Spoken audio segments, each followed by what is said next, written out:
a nossa última palestra da segunda-feira de 2023, em que houve a honra de eu estar fazendo, né? Muito bem, então nós vamos falar aqui do capítulo 24. Não coloqueis a candeia debaixo do alqueire.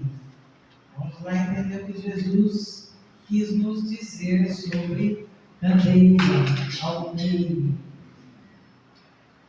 Não se acende uma candeia para colocá-la sobre o alqueire, mas coloca-a sobre um candeeiro, a fim de que ela clareie todos aqueles que estão na casa.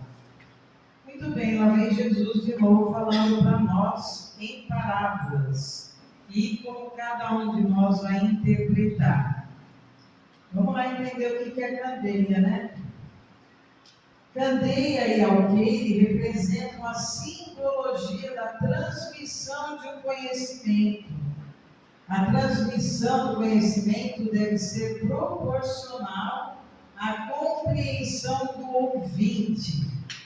Então, se hoje, por exemplo, tivesse aqui um físico quântico dando uma palestra para nós, e ele começasse a usar os termos de uma física, o que é que a gente conseguiria assimilar?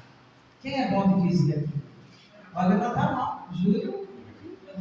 Temos um bom físico aqui. Mas tá bom, mas e o resto? Iríamos boiar, né? Então, quer dizer, Jesus está falando que tem um conhecimento que é passado, mas nós precisamos estar preparados para compreender, para ouvir, para decodificar e entender a mensagem de Jesus. Muito bem. Então a candeia vem do latim, veia de sebo ou de cera, designa a vela, né? Aquela velinha aqui. E alqueire, né?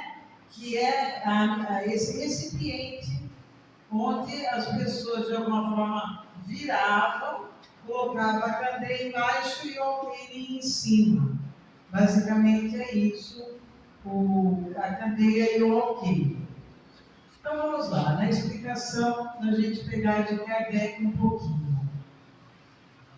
Luz sob reserva é previdente a sabedoria, é revelar só o que pode ser recebido.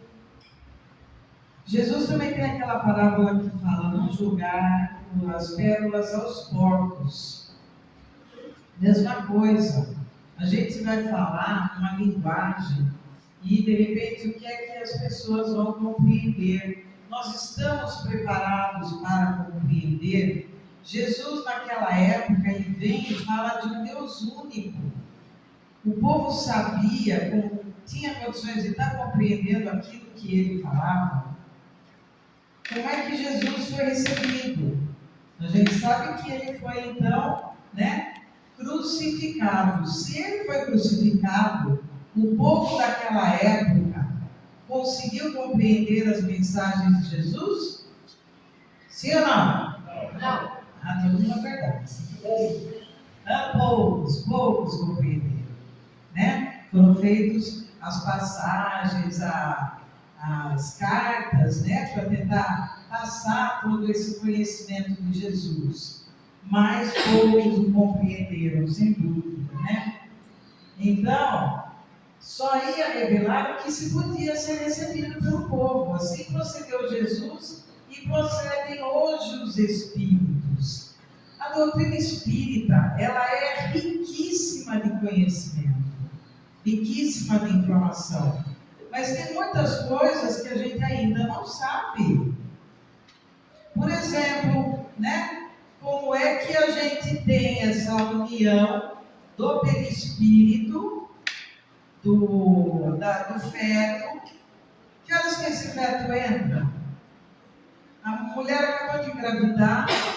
Como é que entrou o feto? Como é que entrou o perispírito? Como é que o espírito está dirigindo o desenvolvimento do óvulo? Quem é Deus? O que é Deus? Kardec pergunta. Como a gente consegue definir Deus? A gente também não tem essa resposta. A gente vai conhecer Deus pelos seus atributos. E que é uma inteligência suprema, a causa primeira de todas as coisas. Mas a gente tem uma necessidade de compreensão. Então, quantas imagens foram feitas para que as pessoas pudessem compreender, olhar para a imagem, esse é Deus. Porque é assim que a nossa mente funciona, a gente quer entender. E se a gente não entende, a gente tem essa dificuldade. Então, por isso que até hoje tem muitas coisas que a gente desconhece. E por mais que a ciência esteja explicando, ela não contrariou em nada a doutrina espírita. A doutrina espírita é perfeita. Então, a luz do bloqueio é ocultar as verdades para dominar o povo. É mistério cujo exame as religiões proíbem. Quanto dessa história da humanidade aconteceu onde poucos conseguiam ter acesso ao conhecimento, acesso às informações. E quanto mais ignorante o povo, mais dominado ele é. Quanto mais a gente desconhece, mais a gente em nós é trabalhada a ideia do inferno, por exemplo. Quem tem medo do inferno aqui, levanta a mão. Que turma boa! Ninguém, todo mundo já superou o inferno, claro!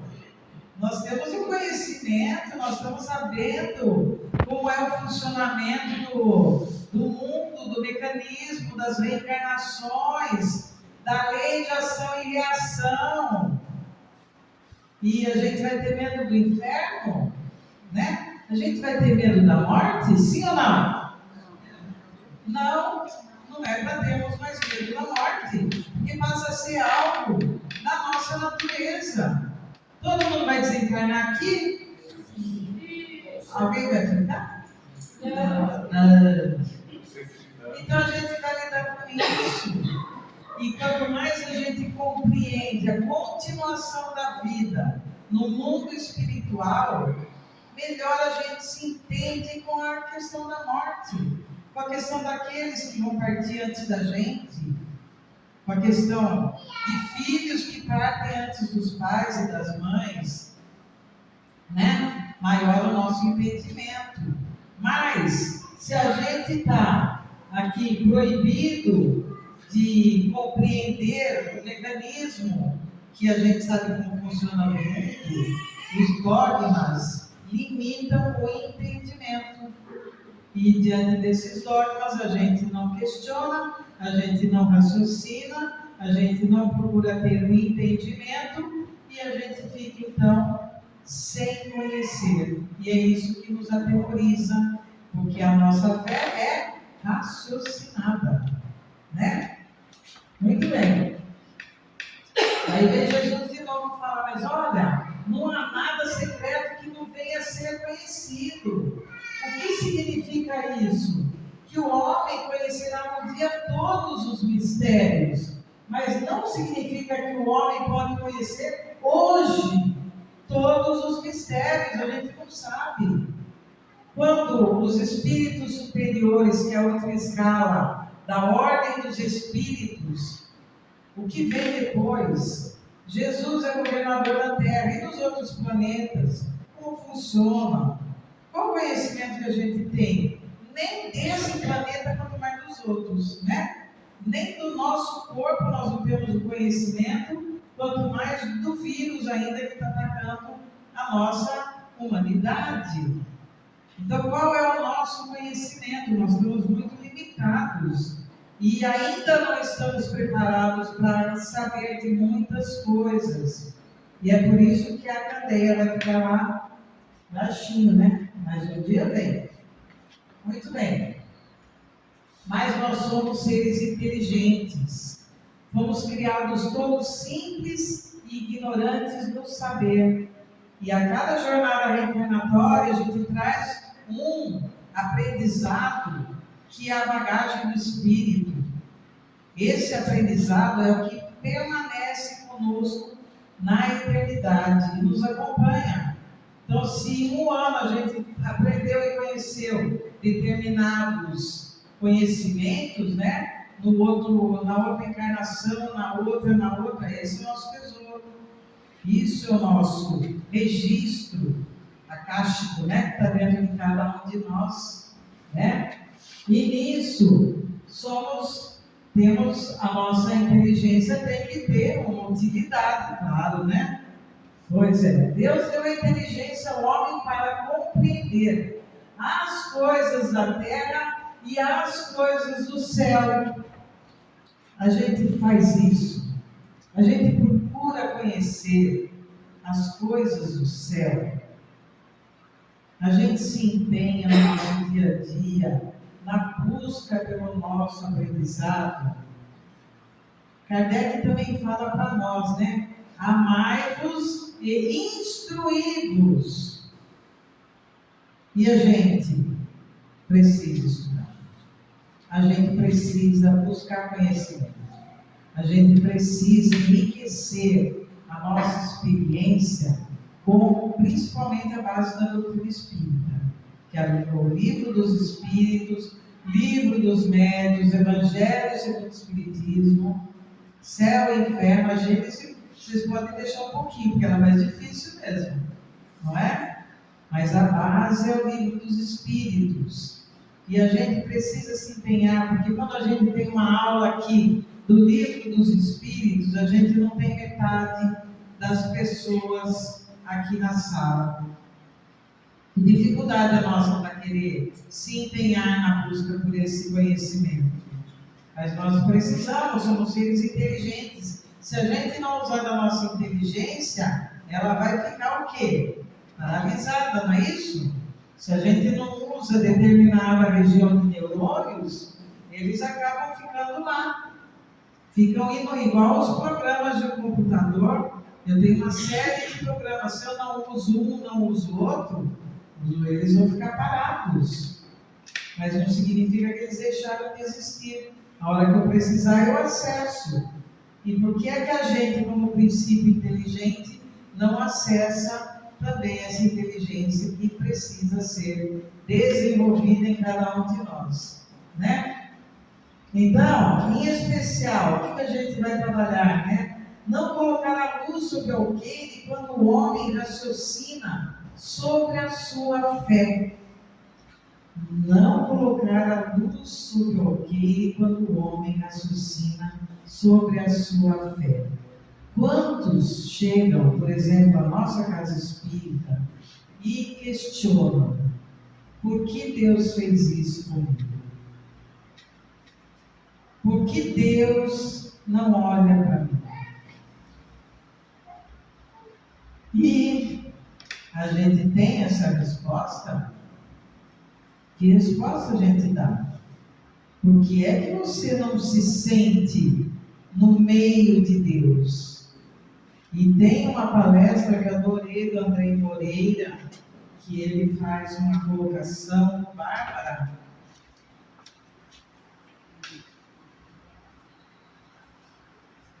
O eu está no meio de Deus. Eu está no meio de Deus. E quando a gente então pergunta por que Deus faz isso comigo, qual a compreensão que a gente tem de Deus? Qual é o entendimento da nossa experiência reencarnatória? Por que é que a gente não está tirando as lições necessárias daquilo que acontece na vida com a gente? Porque se a vida está me dando lição, e eu estou aqui para aprender, eu posso não querer aprender. Mas a lição vai estar lá. E vai se repetir. E vai vir de novo. E de novo. Até que quando alguém chega, nossa, mas de novo está acontecendo isso comigo. De novo está acontecendo isso na minha vida. E o que é que a gente está entendendo de Deus? Nós estamos no meio dele ou não? Sim. Sim. Sim. Não poderia ser diferente. Nós somos filhos da criação. Sim ou não? Sim. Sim. Então é assim que a gente tem que se sentir. A cada novo amanhecer, a cada anoitecer, eu sou filha de Deus, eu sou filha da criação. E a hora que a gente olha esse universo fantástico e vê que o Criador criou esse universo fantástico, ele estaria errando na minha história? Ele não teria olhado para mim? E nessa palestra do Dr. Andrei também, ele faz uma colocação muito interessante, que nas casas espíritas a gente também precisa rever. Porque quem vai evoluir, quem tem merecimento, é isso que a gente entende? A gente entende, olha, você tem merecimento, fez isso, merecimento. É equivocado. Porque a misericórdia de Deus é tamanha que Ele não distingue nenhum nem outro. E nós estamos aqui pela misericórdia divina, não por merecimento. Porque se fosse por merecimento, a gente estava perdido, estava lenhado. Mas nós estamos aqui pela misericórdia de Deus. E é ela que tem que nos sustentar. É essa luz que a gente tem que trabalhar quando realmente vem a fé, a nossa fé raciocinada. A nossa fé tem que ser raciocinada, a gente tem que entender. Não é? Porque senão a gente vai fazer essa pergunta sempre: por que Deus fez isso comigo? Por que as coisas acontecem assim comigo? Por que a minha vida é desse jeito, daquele jeito? Não é? É raciocinado. O Espiritismo estabelece como princípio que antes de crer é preciso compreender. Crer, eu acredito, é diferente de compreender. Então eu compreendo. Tem, agora não me lembro, não me recordo quem, mas que chegam para ele e falam assim: o que você sabe de Deus? E ele fala: eu não sei. Não, perdão, eu sei.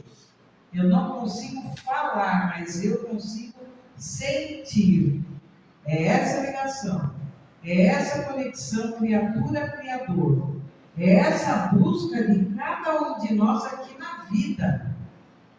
Porque quando a gente tiver realizado esse sentir, ligação criatura-criador, a nossa realidade vai ser outra. As nossas buscas serão outras. Nosso entendimento será maior ainda.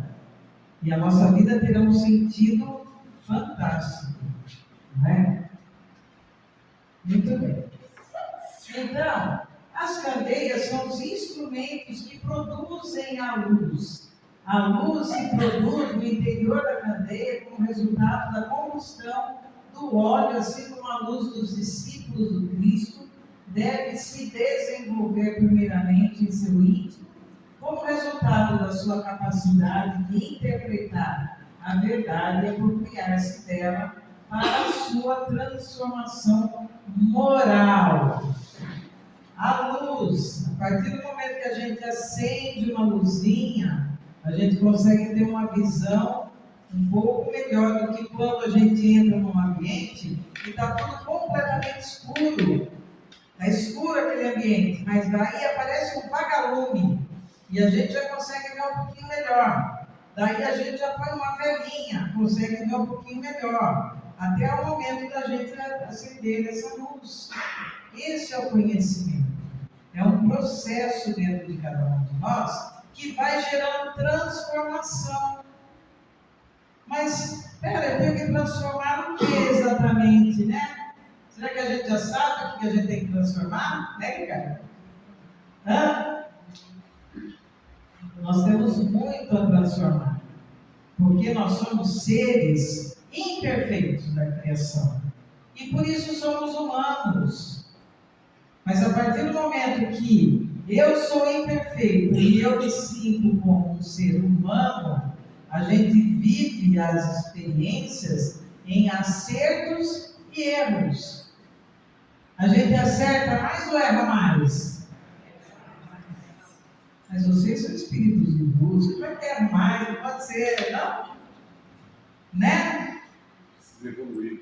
Precisamos evoluir, mas a partir do momento que a gente vai acendendo essa luzinha, e isso vai promovendo mudança dentro de cada um de nós, é isso que ele está falando, porque não adianta a gente ter um conhecimento e que não promova uma transformação moral. Nós precisamos evoluir em moral e sabedoria e em amor. Se a gente não evoluir nesses aspectos, a gente então passou pela vida e nem entendeu direito o que a gente tinha que fazer aqui, né? Porque aqui não adianta só uma busca exclusivamente material, intelectual, se a gente não promover uma transformação moral, né?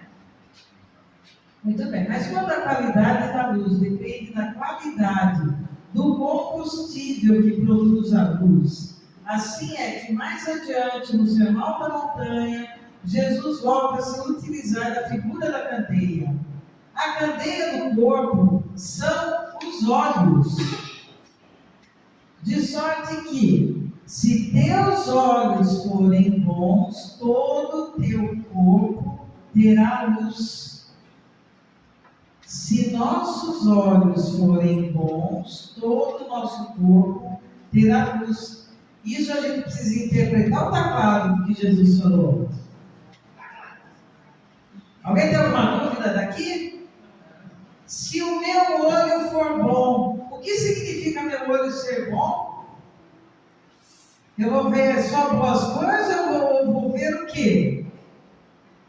Nós somos pessoas que elogiamos mais nossos filhos ou criticamos mais? Meu marido, eu critico mais ou eu elogio mais? A gente tá. Critica mais ou elogio mais? Elogia, a Valéria sabe que elogio não é mesmo. Não é mesmo. A gente elogia mais, né? Se os teus olhos forem bons. Jesus, quando estava numa passagem e tinha um animalzinho em decomposição, um odor fétido, né? Os discípulos todos tampando o nariz, porque o cheiro estava realmente forte. E o que Jesus olha? Que bela ossada! Olha a estrutura óssea do animalzinho, coisa mais linda do mundo. Se os teus olhos forem bons, seu corpo terá luz. Né? O orar e vigiar é exatamente isso. Vamos vigiar a forma como nós olhamos os outros, a forma como nós nos olhamos, a forma como nós nos elogiamos ou a forma como nós nos criticamos. Se os teus olhos forem bons, seu corpo terá luz. Muito bem. Mas, porém, os teus olhos forem maus, o teu corpo será tenebroso. Olha! Alguém conhece aquela pesquisa do Masaru Emoto, que ele faz um estudo sobre os cristais de água? Alguém já conheceu esse trabalho? Conheceu, Valéria? Lindo, né, amor? Ele pega uma série de potinhos de água, e nesses potinhos de água ele começa a emitir determinadas vibrações. Ele congela, daí ele corta faz uma fatia dessa água congelada e examina a nível microscópico, né? O que é que ele vai ver? que quando ele fala, eu te amo, os cristais que formam na água são esplêndidos, maravilhosos. Quando ele fala, eu te odeio, os cristais de água, olha como Jesus não sabia dessa pesquisa, hein? Mas ele já sabia de que funcionava assim, ó. Quando ele fala, eu te odeio, o teu corpo será tenebroso. Porque nosso corpo tem água, o meu tem bastante. Né? Nosso corpo tem 70% de água. E isso vibra onde? Dentro de nós. Quer dizer que aquilo que eu irradio, eu acho que eu estou irradiando para uma outra pessoa, eu estou irradiando exatamente aonde? Em mim. Em mim. Se os teus olhos forem bons, teu corpo terá luz. Muito bem. Se, portanto, a luz que há em ti são trevas, quão grandes serão tais trevas? Olha, então se a nossa vida é feita de escolhas, a palavra, ela constrói ou destrói os seres humanos. A gente precisa estar atento a isso. Pessoas que já têm baixa autoestima, né, e ouvem determinadas verbalizações sobre ela, quantas causaram suicídios? E aqueles que falaram são responsáveis pelo suicídio também daquela pessoa, e aquela pessoa chegou em casa, recebeu uma série de vibrações assim tenebrosas, e chega em casa, desconta no filho, na esposa, no marido, no cachorro, compromete todo mundo de um lar. É por isso que a nossa fé tem que ser raciocinada. Como é que nós estamos vivendo a nossa experiência? Exatamente dentro dos nossos lares, porque é ali que está nosso maior aprendizado. Então não adianta eu ser legal e me dar bem com Deus e o mundo fora, e dentro de casa a gente não conseguir um pingo de paz ou de harmonia. E um atormenta o outro atormenta o outro, para chegar onde? Que olhos a gente está tendo aqui, né? Se os seus olhos forem maus, seu corpo será tenebroso. E ainda a gente se diz dono de uma verdade. Olha que coisa. Que verdade será essa? Então, para acalmar. A luz não luta contra as trevas, ela apenas resplandece e as trevas desaparecem. Gente, essa experiência é maravilhosa, fácil. Põe uma vela e acenda a vela. A luz não provoca sombra. Olha que lindo. O que é que provoca sombra, né? O palito, olha o palito aqui. Ou até a vela. Mas a luz, a chama, ela não provoca sombra. Essa luz que Jesus está falando, do candeeiro, que ela transcende. É fantástica, né? Não há necessidade de lutar contra algo ou alguém. Apenas deixe resplandecer a sua luz divina. Não há necessidade da gente lutar contra algo ou alguém. Deixe, porque Deus está onde? No meio de nós. Vamos deixar resplandecer, né? Muito bem. O sábio não satiriza o ignorante, esclarece-o fraternalmente. Então, se eu tenho sabedoria, eu preciso fazer o que com ela? Humilhar o outro ou ajudar o outro? O bom não persegue o mal, ajuda-o a melhorar-se. O forte não auxilia o fraco, auxilia-o a erguer-se. O cristão não odeia nem fere, segue ao Cristo, servindo ao mundo.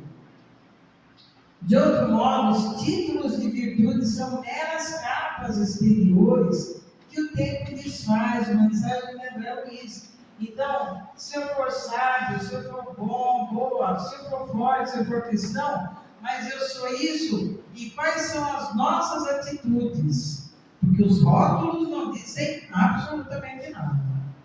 O que diz de cada um de nós é a forma como a gente faz, é a forma como a gente vive, é a forma como a gente trata o outro. Vamos lá de Kardec. Sem a luz da razão, a fé enfraquece. Quando todos os homens estiverem convencidos de que Deus é o mesmo para todos, de que esse Deus soberanamente justo e bom, nada de injusto pode querer que não dele, porém, dos homens venha o mal. Todos se considerarão filhos do mesmo Pai e se estenderão as mãos uns aos outros. Allan Kardec, né? Então, se Deus é soberanamente justo e bom, de onde vem o mal? De nós, da nossa ignorância. E nós ignoramos exatamente o quê? A lei de amor. Simples. Simples, né, Simão? Ignoramos a lei de amor. Porque se a gente tem como meta na nossa vida seguir Jesus, e Ele nos traz uma única lei, que é a lei de amor. O quanto a gente se empenha para viver isso.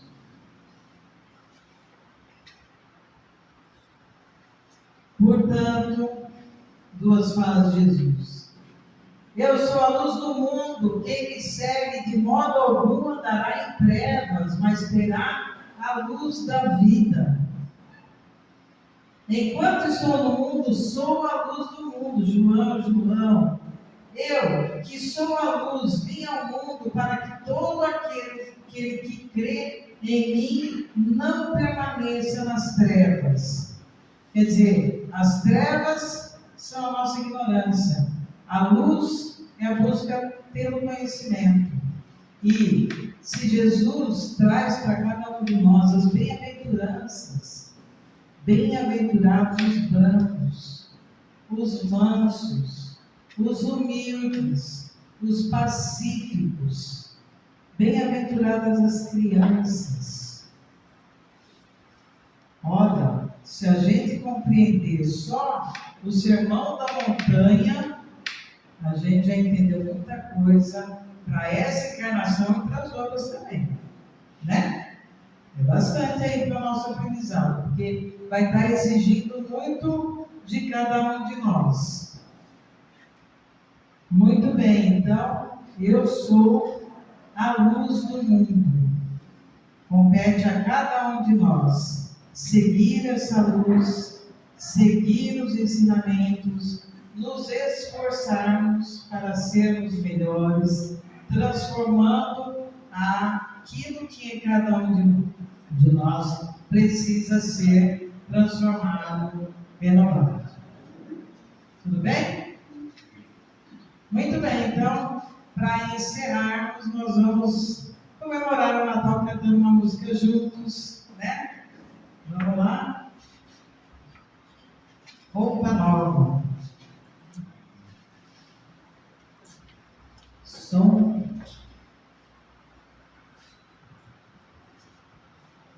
Problemas técnicos.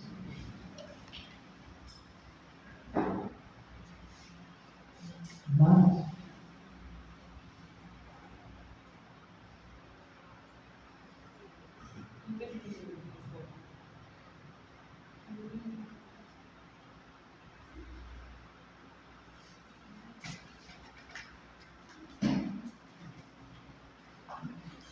Aí está. Agora